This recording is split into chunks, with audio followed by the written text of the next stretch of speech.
Dinle sen yüreğin taştan, tanarça bolun sana baştan. Ayırma meni kalem kaştan, ova dönsiya kara taştan. Yamana men betme meni, nirede vadalım hani. Bağrımı parçalap beni, doğladın yaralı teni. Yamana men betme meni, nirede vadalım hani. Bağrımı parçalap beni, doğladın yaralı teni.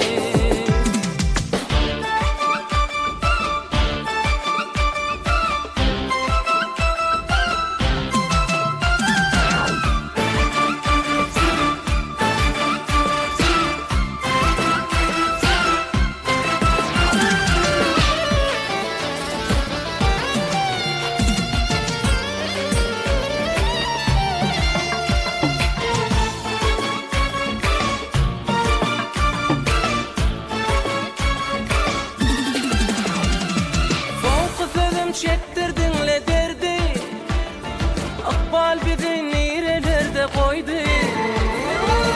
Yıkacak yürek seni söydü, vah sen gidenin bana ağır değdi. Yamana menletme beni, nerede vadalım hani. Bağrımı parçalap beni, doğladın yaralı teni. Yamana mendetme beni, nirede vadalım hani. Bağrımı parçalap beni, doğladın yaralı teni. Yamana mendetme beni, nirede vadalım hani. Bağrımı parçalap beni, doğladın yaralı teni. Yamana mendetme beni, nirede vadalım hani. Bağrımı parçalap